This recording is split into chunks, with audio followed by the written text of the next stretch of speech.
Assalamualaikum warahmatullahi wabarakatuh. Kami dari kelompok 5 ingin mempresentasikan hasil kerja kami yang berjudul Kerangka Dasar Penyajian dan Pengungkapan Laporan Keuangan Syariah. Kami dari anggota kelompok 5 yaitu Siti Elvira Aisyah, Irzatul Fira, Ashifa Fatma Syaukah, Andri Maulana, Intan Humairah, Muhammad Rizki, dan Zikrul Prima Setia. Baik, saya akan membaca poin pertama, yaitu perkembangan kerangka dasar penyusunan dan penyajian laporan keuangan syariah Ikatan Akuntan Indonesia. Kerangka dasar penyusunan dan penyajian laporan keuangan syariah ataupun KDP PLK syariah merupakan pengaturan akuntansi yang memberikan konsep yang mendasari penyusunan dan penyajian laporan keuangan atas transaksi syariah. Berbeda dengan kerangka konseptual pelaporan keuangan ataupun KKPK pada SAK umum yang mengacu kepada transaksi konvensional. KDP PLK Syariah memberikan konsep dasar paradigma, asas transaksi syariah, dan karakteristik transaksi syariah. Berdasarkan KDP PLK Syariah, transaksi syariah berasaskan pada prinsip yang pertama yaitu persaudaraan ataupun ukhuwah, keadilan ataupun adalah, kemaslahatan ataupun maslahah, keseimbangan ataupun tawazun, dan juga universalisme yaitu sumuliyah. Beberapa karakteristik transaksi syariah yang disebutkan dalam KDP PLK Syariah diantaranya tidak mengandung unsur riba, tidak mengandung unsur kezaliman, tidak mengandung unsur masyir, tidak mengandung unsur gharar, dan juga tidak mengandung unsur haram.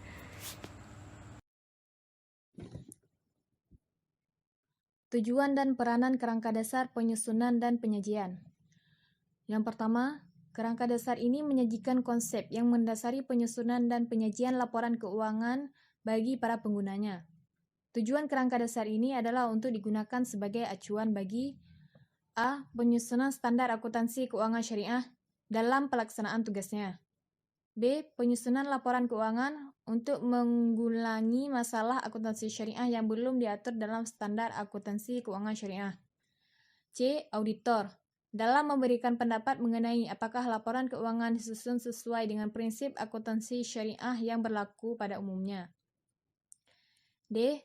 Para pengguna laporan keuangan dalam menafsirkan informasi yang disajikan dalam laporan keuangan yang disusun sesuai dengan standar akuntansi keuangan syariah. Yang kedua, pengertian transaksi syariah yang dimaksud dalam kerangka dasar ini adalah transaksi yang dilakukan berdasarkan prinsip syariah. Yang ketiga, kerangka dasar ini bukan standar akuntansi keuangan dan karenanya tidak mendefinisikan standar untuk permasalahan pengukuran atau pengungkapan tertentu. Yang keempat, revisi kerangka dasar ini akan dilakukan dari waktu ke waktu sesuai dengan pengalaman Badan Penyusunan Standar Akuntansi Keuangan Syariah dalam penggunaan dasar kerangka tersebut. Selanjutnya, laporan keuangan syariah. Laporan keuangan syariah merupakan output dari proses akuntansi suatu entitas. Jenis transaksi yang dilakukan akan sangat berpengaruh pada laporan keuangan yang dihasilkan. Akad-akad syariah yang digunakan pada transaksi pada lembaga bisnis dan keuangan syariah sangat mempengaruhi laporan keuangan yang disajikan. Oleh karena itu, terdapat perbedaan antara laporan keuangan konvensional dan laporan keuangan syariah dari segi jenisnya. Pada umumnya, laporan keuangan perusahaan terdiri dari 5 jenis laporan keuangan pokok, yaitu yang pertama, laporan posisi keuangan atau neraca, laporan laba rugi dan penghasilan komprehensif lainnya, laporan perubahan ekuitas, laporan arus kas, dan catatan atas laporan keuangan. Tapi pada entitas syariah, laporan keuangan yang disajikan selain 5 laporan keuangan di atas, ada laporan keuangan tambahan yang harus disajikan. Tambahan ini disebabkan jenis transaksi pada entitas syariah yang khas. Laporan keuangan syariah juga harus mencerminkan 3 komponen, yaitu yang pertama, laporan keuangan yang mencerminkan aspek bisnis. Yang kedua, laporan keuangan yang mencerminkan aspek sosial. Dan yang ketiga, laporan keuangan yang mencerminkan kekhasan transaksi suatu entitas syariah. Aspek yang terkait dengan transaksi syariah dan pemakai laporan keuangan syariah. Aspek yang terkait dengan transaksi syariah dan pemakai laporan keuangan syariah. Paradigma transaksi syariah. Transaksi syariah berlandaskan pada paradigma bahwa alam semesta diciptakan oleh Tuhan sebagai amanah dan sarana kebahagiaan hidup bagi seluruh umat manusia untuk mencapai kesejahteraan hakiki secara material maupun spiritual. Paradigma dasar ini menekankan bahwa setiap aktivitas umat manusia memiliki akuntabilitas dan nilai ilahiyah yang menempatkan perangkat syariah dan akhlak sebagai parameter baik dan buruk, benar dan salah aktivitas usaha. Asas transaksi syariah. Transaksi syariah berasaskan pada prinsip persaudaraan atau ukhuwah, yang berarti bahwa transaksi syariah menjunjung tinggi nilai kebersamaan dalam memperoleh manfaat sebagai seorang tidak boleh mendapatkan keuntungan di atas kerugian orang lain. B. Keadilan atau adalah, yang berarti selalu menempatkan sesuatu hanya pada yang berhak dan sesuai dengan posisinya. Realisasi prinsip ini dalam bingkai aturan muamalah adalah melarang adanya unsur 1. Riba atau bunga dalam segala bentuk dan jenis, baik riba nasiyah atau riba fadl.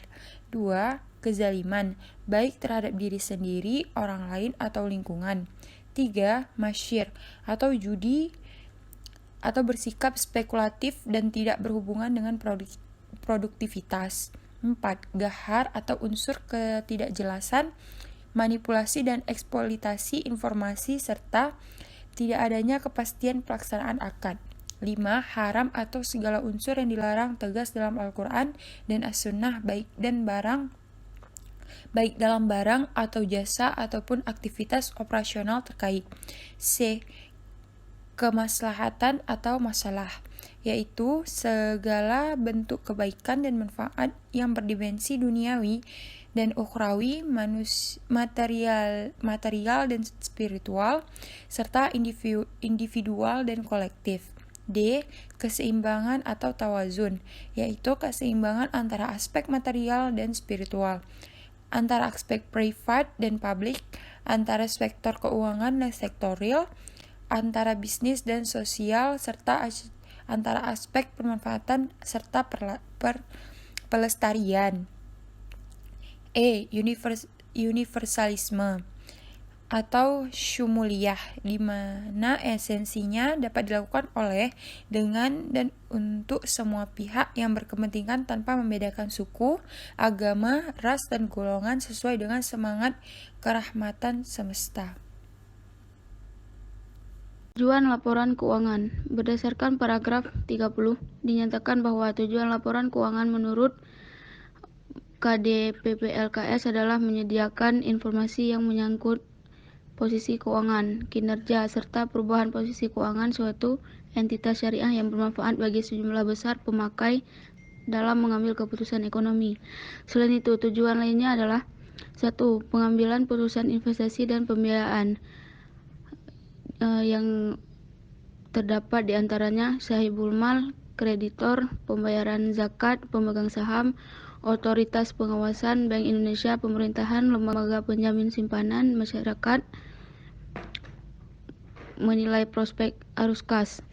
Pelaporan keuangan bertujuan untuk memberikan informasi yang dapat mendukung investor atau pemilik dana, kreditur, saat dan ketidakpastian dalam penerimaan kas di masa depan atas dividen bagi hasil dan hasil dari penjualan, pelunasan, dan jatuh tempo dari surat berharga atau pinjaman. 3. Informasi atas sumber daya ekonomi. 4. Kepatuhan bank terhadap prinsip syariah. 5. Laporan keuangan memberikan informasi untuk membangun, mengevaluasi pemenuhan tanggung jawab bank terhadap amanah dalam mengamankan dana. 6. Pemenuhan fungsi sosial. Sekian. Asumsi dasar. Dasar akrual. Laporan keuangan disajikan atas dasar akrual. Maksudnya bahwa pengaruh transaksi dan peristiwa lain diakui pada saat kejadian dan bukan pada saat kas atau setara kas diterima atau dibayar. dan diungkapkan dalam catatan akuntansi serta dilaporkan dalam laporan keuangan pada periode yang bersangkutan. Laporan keuangan yang disusun atas dasar akrual memberikan informasi kepada pemakai tidak hanya transaksi masa lalu yang melibatkan penerimaan dan pembayaran kas, tetapi juga kewajiban pembayaran kas di masa depan serta sumber daya yang mempresentasikan kas yang akan diterima di masa depan. Namun dalam perhitungan pendapatan untuk bertujuan pembagian hasil usaha menggunakan dasar kas. Hal ini disebabkan bahwa prinsip pembagian hasil usaha berdasarkan bagi hasil pendapatan atau hasil yang dimaksud adalah keuntungan bruto. B. Kelangsungan usaha. Laporan keuangan biasanya disusun atas dasar asumsi kelangsungan usaha entitas syariah yang akan melanjutkan usahanya di masa depan. Oleh karena itu, entitas syariah diasumsikan tidak bermaksud atau beringinan melikuiditasi atau mengurangi secara material skala usahanya. Maksud atau keinginan tersebut timbul, laporan keuangan mungkin harus disusun dengan dasar yang berbeda dan dasar yang digunakan harus diungkapkan. Karakteristik kualitatif informasi keuangan syariah. Karakteristik kualitatif informasi keuangan syariah. Karakteristik kualitatif merupakan ciri khas yang membuat informasi dalam laporan keuangan berguna bagi pemakai. Terdapat 4 karakteristik kualitatif pokok. 1. Dapat dipahami. 2. Relevan. 3. Keandalan. 4. Dapat dibanding. Assalamualaikum warahmatullahi wabarakatuh. Baik, saya akan melanjutkan hasil presentasi kelompok kami. Unsur-unsur laporan keuangan. Unsur laporan keuangan sesuai karakteristik laporan keuangan entitas syariah antara lain meliputi: A. Komponen laporan keuangan yang mencerminkan kegiatan komersial yang terdiri atas laporan keuangan, laporan laba rugi, laporan arukas, serta laporan perubahan ekuitas, posisi keuangan. Unsur yang berkaitan secara langsung dengan pengukuran posisi keuangan adalah aset, kewajiban, dana serkah, temporer, dan ekuitas. Pos-posnya didefinisikan sebagai berikut. Yang pertama, aset adalah sumber daya yang dikuasai oleh entitas syariah sebagai akibat dari peristiwa masa lalu dan dari mana manfaat ekonomi di masa depan diharapkan akan diperoleh entitas syariah. Yang kedua, kewajiban merupakan utang entitas syariah masa kini yang timbul dari peristiwa masa lalu. Penyelesaiannya diharapkan mengakibatkan arus keluar dari sumber daya entitas syariah yang mengandung manfaat ekonomi. Yang ketiga, dana sirkah. Temporer adalah dana yang diterima sebagai investasi dengan jangka waktu tertentu dari individu dengan pihak lainnya, di mana entitas syariah mempunyai hak untuk mengolah dan menginvestasikan dana tersebut dengan pembagian hasil investasi berdasarkan kesepakatan. Yang keempat, ekuitas adalah hak residual atas aset entitas syariah setelah dikurangi semua kewajiban dan dana sirkah. Temporer, ekuitas dan disubklasifikasikan menjadi setoran, modal pemegang saham, saldo laba, dan penyesuaian pemberian modal. Yang kinerja, unsur yang langsung berkaitan dengan pengukuran penghasilan bersih laba adalah penghasilan dan beban. Unsur penghasilan didefinisikan sebagai berikut. Yang pertama, penghasilan income adalah kenaikan manfaat ekonomi selama satu periode akuntansi dalam bentuk pemasukan atau penambahan aset atau penurunan kewajiban yang mengakibatkan kenaikan ekuitas yang tidak berasal dari kontribusi penanaman modal. Yang kedua, beban expense adalah penurunan manfaat ekonomi selama satu periode akuntansi dalam bentuk arus keluar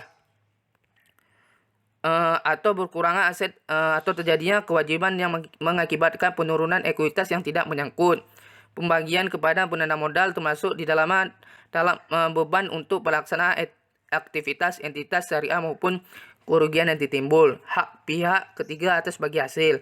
Hak pihak ketiga atas bagi hasil dana syariah temporer adalah bagian pemilik dana atas keuntungan dan kerugian hasil investasi bersama entitas syariah dalam suatu periode laporan keuangan. Hak pihak ketiga atas bagi hasil tidak bisa dikelompokkan sebagai beban ketika untung atau pendapatan ketika rugi. Namun, pihak ketiga atas bagi hasil merupakan alokasi keuntungan dan kerugian kepada pemilik dana atas investasi yang dilakukan bersama dengan entitas syariah. Komponen laporan keuangan yang mencerminkan kegiatan sosial meliputi laporan sumber dan penggunaan dana zakat serta laporan sumber dan penggunaan dana kebajikan.